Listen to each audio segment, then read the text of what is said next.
Hello guys, कैसे हैं आप लोग। उम्मीद है कि आप लोग अच्छे होंगे। आज की सीरीज है गाजिया कूटा, पार्ट नंबर 3। एपिसोड के स्टार्टिंग में एक बंदा दिखाया जाता है जो कि फोन पे बात कर रहा होता है। वैसे आज तुम्हें मेरी याद कैसे आई इंजन? बात क्या है? वह बंदा हैरान होकर कहता है, क्या तुम्हें एक नेचुरल टैलेंट वाला बंदा मिला है? इंजन कहता है, हाँ ये सच है। वह बंदा मुझे नो मैंस लैंड में मिला और उसमें काफी ज्यादा स्ट्रेंथ है, पता है। ऐसी जो मैंने पहले कभी नहीं देखी, उसे तो मैंने क्लियरेंस में शामिल भी कर लिया। नेक्स्ट सीन में यहाँ पर रूडो को दिखाया जाता है जो कि हैरानी से देख रहा होता है वहाँ के डॉक्टर को। यहाँ पे रूडो चिल्लाते हुए कहता है, मैंने कभी नहीं कहा कि मैं तुम्हारे गैंग में शामिल होऊंगा। इंजन कहता है, शामिल होना ना होना तुम्हारे हाथ में नहीं है। रूडो कहता है कि मुझे ऊपर जाना है और ऊपर जाकर बीच में डॉक्टर बोल बोलता है, तुम्हारी किस्मत बहुत अच्छी थी बच्चे। रूडो कहता है, ये बूढ़ा कौन है? वह डॉक्टर बोलता है, नो मैंस लैंड में तुम्हें किसने घूमने के लिए कहा था? अगर तुमने उस हवा में और सांस ली होती तो तुम नहीं बच, और ऊपर से उसकी किस्मती भी देखो, तुम किडनैप भी हो गए। डॉक्टर चिल्लाते हुए कहता है, बोलो अब तुम क्या कहोगे? तुम्हें तो इस भले आदमी का एहसान मानना चाहिए। इंजन मुंह बनाकर कहता है, चलो तुम मेरा एहसान मानो बच्चे। डॉक्टर रूडो पर चिल्लाते हुए कहता है, मैं एक बुरी औरत हूँ बच्चे, समझे? इसका ट्रीटमेंट हो गया, पैसे दो और निकलो यहाँ। रूडो बाहर निकलते हुए कहता, पैसे देने के लिए थैंक यू इंजन, और मुझे क्लीनर्स में ज्वाइन होने का वक्त नहीं है। इंजन कहता है, मुझे लगा कि तुम्हारे किडनैपर वाले उस किस्से से तुम्हें पता चल गया होगा यहाँ के लोग स्केरा राइट को किस नजर से देखते हैं। तुम चाहो तो किसी से भी पूछ सकते हो, अगर वो तुम्हारी असलियत जान गए तो तुम्हारी खैर नहीं। इंजन कहता है, ये ऐसी जगह नहीं है जहाँ पर जानकारी मुफ्त में मिल जाएगी, और तुम चुपचाप मेरे पीछे आओ। नेक्स्ट सीन इंजन और रूडो को दिखाया जाता है जहाँ पर रूडो खाना खा रहा होता है। यहाँ पे इंजन कहता है, अरे बाप रे, तुम तो जन्मों के भूखे लग रहे हो, और वो कचरा खाने के बाद तुमने जितनी भी उल्टी की है ना, और उससे तो तुम्हारा भूखा होना बनता भी। रूडो सोचता है, मुझे लगा था कि यहाँ खाई के अलावा यहाँ कुछ भी नहीं होगा, लेकिन यहाँ असली शहर खाना सब। इंजन रूडो से पूछता है, तो तुम्हारा नाम क्या है? नाम है रूडो। रूडो यहाँ थैंक यू कहता है। इंजन कहता है, तो सुनो, अब मैं तुम्हें कुछ जरूरी बातें बताने वाला। यहाँ सिर्फ कचरा ही जमा नहीं होता, जज्बात भी जमा होते हैं, जिसे हम एनिमा कहते हैं, और कभी कभी एनिमा एनर्जी में बदल जाती है, और जिसके तरह तरह के नतीजे होते हैं। एक ट्रेस बीस्ट का बनना उन्हीं नतीजों में से एक है। वो इंसानों को देखते ही हमला कर देते हैं। आमतौर पर वह डम्प्स एरिया में ही रहते हैं, लेकिन कभी कभी शहरों में भी आ जाते हैं। रूडो कहता है, तो फिर पूरे शहर के इर्द गिर्द दीवार क्यों नहीं खड़ी कर देते? इंजन कहता है, क्या करें, इंसानी फितरत है, हम लोग एक जगह बंद नहीं रह सकते। रूडो कहता है, बात तो सही है। इंजन कहता है, जैसा कि मैंने कहा था, ट्रेस बीस्ट पर आम हथियार काम नहीं करते हैं, उनके कोर एनिमा से बने होते हैं, लेकिन तुम्हारे ग्लव्स उन्हें हरा सकते हैं, जैसे वो चाकू जिसे शेप सालों तक धारीदार रखता है, जैसे एक भरोसेमंद पेन जो कि एक राइटर के पास होता है।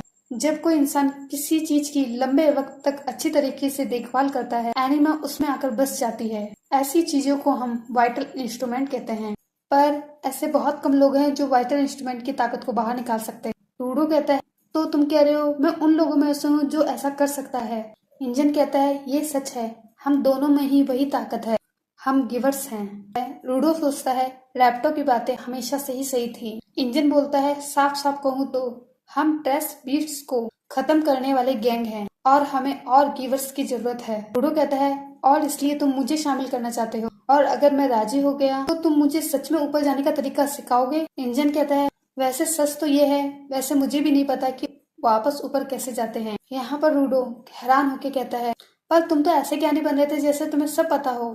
इंजन कहता है, मैंने तो ऐसा कभी नहीं कहा ना, लेकिन हमारे बॉस काफी चीजों की खबर रखते हैं, तो शायद उन्हें पता हो। रूडो कहता है, अरे यार, तो मुझे पहले तुम्हारे बॉस से मिलना पड़ेगा। इंजन कहता है, वैसे तुम मुझे बताओगे ये ग्लव्स किसने दिए?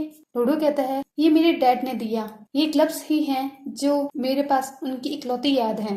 इंजन कहता है, इसलिए तुम इन ग्लव्स का इतनी अच्छी तरीके से ध्यान रखते हो, और जब कोई चीज मायने रखती हो तो उसका ख्याल भी रखना चाहिए। और ये बहुत छोटी सी बात है, लेकिन कहीं लोग ये बात नहीं समझते।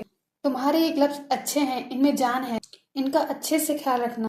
इंजन कहता है, तो मैंने अब तुम्हें सारी जरूरी बातें बता दी हैं, तुम यहाँ पे 1 मिनट रुको, मैं भी रूडो से रोककर कहता है, इंजन, लेकिन मैंने तुम्हें पहले ऐसा नहीं कहा, लेकिन मैं तुम्हारा एहसानमंद हूँ। इंजन हंसता हुआ कहता है, मैं अभी के लिए तुम्हें कुछ पैसे दे रहा हूँ। रूडो कहता है, क्या यहाँ पैसे भी हैं? तुम सच में मुझे पैसे दे रहे हो? इंजन कहता है, और नहीं तो क्या, ये तुम पैसे देख रहे हो, तुम्हारे कपड़े बेच के ही तो कमाए हैं, तुम्हारे इलाज और खाने के पैसे भी उसी में से दिए हैं, तुम ज्यादा मत सोचो, ठीक है?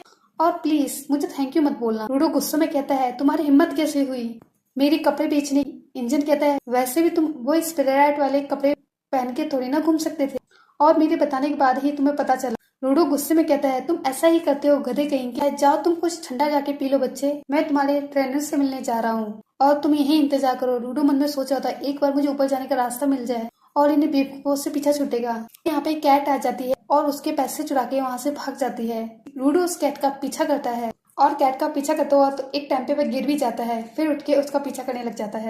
तभी उसे एक डंडा दिखाई देता है, वह उसे पकड़ के ले जाता है और कहता है तुम वहीं रुक जाओ, और वो उस कैट को पकड़ लेता है और कहता है तुमने पूरा वक्त बर्बाद कर दिया, और वह पैसे ले लेता है। तभी पीछे वही बंदा पीछे खड़ा होता है, वह कहता है ये मेरा है, तुम वापस करो चोर कहीं के। रूडो कहता है ये तुम क्या बोल रहे हो, ये मेरे पैसे और तुम कैसे कह सकते हो ये तुम्हारे। तभी वह बंदा कहता है पैसे नहीं, मैं उस डंडे की बात कर रहा हूँ। रूडो कहता है ये डंडा, ये तो सिर्फ एक मामूली सा डंडा है। वह बंदा उस डंडे को पकड़ लेता है और रूडो सोचता है ये क्या कर रहा है, ये तो इंजन जैसा सिंबल है। वह बंदा गुस्से में आते हुए कहता है क्या किसी का भी खजाना चुरा लोगे और ऐसे ही बच के भाग निकलोगे। रूडो कहता है ये क्लीनर। वह बंदा कहता है लगता है मुझे तुम्हें सबक सिखाना ही पड़ेगा। तभी वह बंदा उस पर वार कर देता है। वह बंदा कहता है अगर तुम कभी किसी का खजाना चुराओ उसके नतीजे के लिए भी तैयार रहा करो, हमारे नए टैलेंटेड रूडो। रूडो कहता है क्या तुम मेरा नाम जानते हो, क्या तुम सच में क्लीनर्स के साथ हो। वह बंदा कहता है हाँ, इंजन ने मुझे तुम्हारे बारे में सब कुछ बताया था। मैं गुटा क्लीनर्स का मेंबर हूँ और मेरा नाम है जानका निजुकू, और मैं तुम्हें बता दूं इंजन ने तुम्हारा ट्रेनिंग का काम मुझे सौंपा है, और कभी सोचा नहीं था कि मुझे एक मामूली लेसन के साथ शुरू करना पड़ेगा, और वो ये है कि जान प्यारी है तो लोगों की चीजें नहीं चुराती। रूडो बोलता है मैं तो बस उस चोर बिल्ली से इसका इस्तेमाल करके अपने पैसे ले रहा था। निजुकू कहता है जाओ जाके अपने पिताजी से कहो, उन्होंने तुम्हें कुछ नहीं सिखाया। रूडो यहाँ पे गुस्से में सोच रहा होता है इसे कुछ नहीं पता है और ये रैप्टो की इंसल्ट कर रहा है। तभी वह पास्ट रैप्टो कहता है अगर तुम चाहते हो कोई तुम्हारी बात सुने तो तुम अपनी ओर से पहल करने की कोशिश करो। मुझे यकीन है कि जीवा को गुस्से होने वाले लड़के अच्छे नहीं लगते। पहले तुम्हें खुद को शांत करके देखना होगा कि सामने वाला क्या महसूस कर रहा है। करेंटली रूडो सोचता है सामने वाला क्या महसूस कर रहा है। अरे हाँ, इसे लगता है कि मैंने इसकी प्यारी चीज चुरा ली है। ये उस बात से ज्यादा नाराज है। अगर कोई मेरे ग्लव्स ले लेगा तो मुझे भी बिल्कुल ऐसा ही लगेगा। रूडो कहता है मैंने इसे जानबूझ के नहीं लिया था और फिर मुझे बिल्कुल भी नहीं पता था ये तुम्हारा खजाना है, मुझे माफ कर दो। यहाँ निजुको का गुस्सा बिल्कुल शांत हो जाता है और कहता है अच्छा तो ये बात थी, और वैसे तुमने इसे वापस भी तो कर दिया और इसलिए तुम भी मुझे माफ कर दो। दरअसल ये खजाना तो मेरा है ना, इसलिए मुझे तुम पर गुस्सा आ गया। सॉरी, मैंने तुम्हें डरा दिया। रूडो सोचता है आज पहली बार मैंने किसी सिचुएशन को खुद से संभाला है। रैप्टो बिल्कुल सही कहते थे। निजुको कहता है और तुम क्लीनर्स में शामिल हो रहे हो, शायद हमारी मुलाकात गलत तरीके से हुई है, चलो अब हम मिलकर काम करेंगे। निजुको कहता है तो तुम्हारा वाइटल इंस्ट्रूमेंट क्या है, तुम क्या कर सकते हो। रूडो कहता है मेरे ख्याल से ये ग्लव्स, लेकिन मुझे नहीं पता कि मैं इनसे क्या कर सकता हूँ। निजुको कहता है क्या कहा ये ग्लव्स, वाह ये ग्लव्स तो बड़े कमाल के हैं। रूडो मन में सोचता है लेकिन ये अचानक से एक अलग ही इंसान दिख रहा है, क्या ये इसकी स्माइल की वजह से है। पास्ट में वह रिप्टो की बात सोचने लग जाता है जब रैप्टो से स्माइल कराने की कोशिश कर रहा होता है।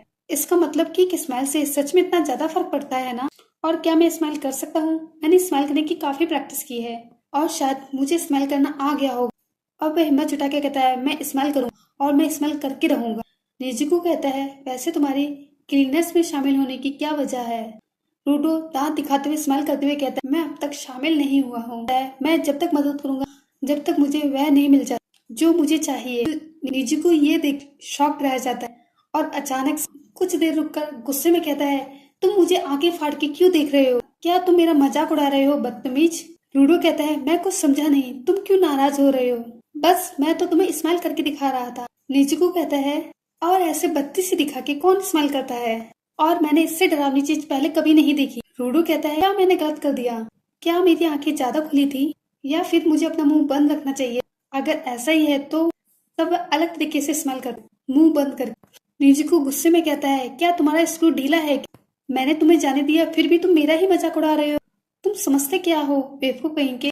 रूडो कहता है बेवकूफ मैं नहीं तुम हो, भला बात करते हुए स्माइल करने में दिक्कत क्या। निजुको कहता है इंजन ने तुम्हें नेचुरल क्या कह दिया, तो क्या तुम अपने आप को तोप समझने लगे हो। हम हर दिन अपनी जान पे खेल के उन बीट्स का सामना करते हैं और तुम जब तक मदद कर रहे हो जब तक तुम्हें वह नहीं मिल जाता जो तुम्हें चाहिए, और वो चीजें जिसके बारे में तुम बात नहीं कर रहे वो कोई गंदी चीज हो। रूडो यहाँ सीरियस होते हुए कहता है तुमने क्या कहा, वो कोई गंदी चीज हो, मैं मजाक नहीं कर, मैं अपनी पूरी कोशिश कर रहा हूँ, इसलिए तुम उसके बारे में बकवास मत करो, समझ गए? निजुको कहता है तुमसे मिलकर ही मैं जान गया हम दोनों की नहीं जमेगी। वह दोनों एक दूसरे पे हथियार उठा लेते हैं। रूडो कहता है तुमने सही कहा। निजुको हैरान होके कहता तुमने तो कहा था तुम्हारे वाइटल इंस्ट्रूमेंट तो वो ग्लव्स हैं।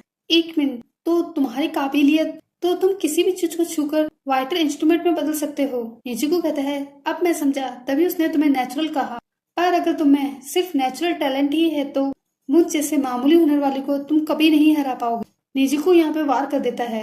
रूडो यहाँ पे बचने की कोशिश कर रहा होता है, तुम्हें इससे तेज होना होगा, और यहाँ पे लगातार वार करता जाता है। रूडो यहाँ स्ट्राइक बैक करता है, लेकिन इससे निजुको को कुछ नहीं। तब निजुको अपनी डंडे से एक वार करता है और यहाँ रूडो को गिरा देता है। मैंने तुमसे कहा था ना कि तुम हार जाओगे, लगता है तुम में ताकत के अलावा और कुछ नहीं है। तभी वह अपने फेस पे कुछ लगा हुआ महसूस करता है और कहता है ये क्या है, और उसे स्मेल करने लग जाता है। निजुको शॉक्ड होते हुए कहता है क्या तुम एक प्लंटर का इस्तेमाल कर रहे हो? रूडो उठते हुए कहता है एक क्या? वही एक प्लंटर जिससे पोटी साफ होती है। रूडो कहता है लेकिन मुझे कुछ नहीं समझ में आ रहा तुम क्या कह रहे हो, लेकिन बदला लेने की बारी अब मेरी है। रूडो निजुको पर लगातार वार करता जाता है और यहाँ निजुको फुल बचने की कोशिश करता है। तभी यहाँ निजुको डर के मारे भागने लग जाता है। रूडो मन में सोचता है क्या हुआ उसे, वह डर के भाग क्यों रहा है, मुझे नहीं पता ये क्या चीज है, लेकिन इससे बात बन रही है। भागते हुए निजुको कहता है उस गंदी चीज को मेरे से दूर रखो। निजुको ने काफी दौड़ लगाते हुए एक गली में आ जाता है जहाँ पर एक म्याऊ वहाँ से गुजर रही होती है। निजुको वहाँ गिर जाता है। स्लो मोशन में रूडो उस पर वार करता हुआ और निजुको यहाँ पे गिर जाता है और वह सारी गंदी चीज निजुको पर गिर जाती है और निजुको यहाँ पे चिल्लाने लग जाता है। नेक्स्ट सीन में इंजन गाड़ी लेकर आ रहा होता है। इंजन कहता है क्या बात है, तुम दोनों में दोस्ती भी हो गई? इंजन हंसता हुआ मुझे यकीन नहीं होता तुमने उसे पोटी के हमले से हरा दिया, और हंसते हुए कहता है ये मैंने पहली बार सुना है। निजुको शर्म से सोच रहा होता है पोटी से बेइज्जती होना कितनी शर्म की बात है। रूडो मन में सोच रहा होता है मैं पूरे वक्त पोटी वाली चीज से लड़ रहा था और वो भी इतनी अकड़। इंजन कहता है निजुको यहाँ पे बिगड़ेल अमीर बच्चे जैसा है और तुमने उस पर पोटी से वार किया, और वह फिर तेजी से हंसने लग जाता है। निजुको कहता है तुम प्लीज बस करो, प्लीज हंसना बंद करो। इंजन कहता है सुनो रूडो, शायद तुम दोनों की पहली मुलाकात इतनी अच्छी नहीं थी, लेकिन ये बंदा तुम्हारा ट्रेनर होने वाला है। जैन का हमारा सबसे काबिल गिवर है और वो वाइटल इंस्ट्रूमेंट काबू करने में माहिर है, ये तुम्हें बहुत कुछ सिखाएगा। जैन का यहाँ सोच रहा होता है एंजन को लगता है मैं काबिल हूँ। क्या सच में एंजन को ऐसा लगता है? गाड़ी के पीछे एक लड़की को दिखाया जाता है। इंजन कहता है तुम यहाँ कब आई रियो? रियो उठकर बैठ जाती है और कहती है क्या तुम हो रूडो? और वो उसके बालों को छेड़ने लग जाती है और कहती है तुम्हारे बाल बहुत अजीब हैं, क्या तुम डाई शाई करते हो क्या? अगर ऐसा नहीं है तो क्या ये नेचुरल है? रूडो सोच रहा होता है एक खूबसूरत लड़की मेरे बालों के साथ खेल रही है, क्या ग्राउंड पर ऐसा ही होता है? इंजन कहता है चलो चलो दोस्तों अब हमें चलना चाहिए क्लीनर हेडक्वार्टर। ये एपिसोड यही खत्म होता है दोस्तों। अगर आपको ये एपिसोड पसंद आता है तो कमेंट करके जरूर बताइए, और साथ ही अगर इसके आप पिछले पार्ट देखना चाहते हैं तो मेरे चैनल पे जाके इसकी प्लेलिस्ट चेक कीजिए। एपिसोड को लाइक कीजिए, चैनल को सब्सक्राइब कीजिए और दोस्तों के साथ शेयर कीजिए। चलिए फिर मिलेंगे, टिल देन बाय बाय।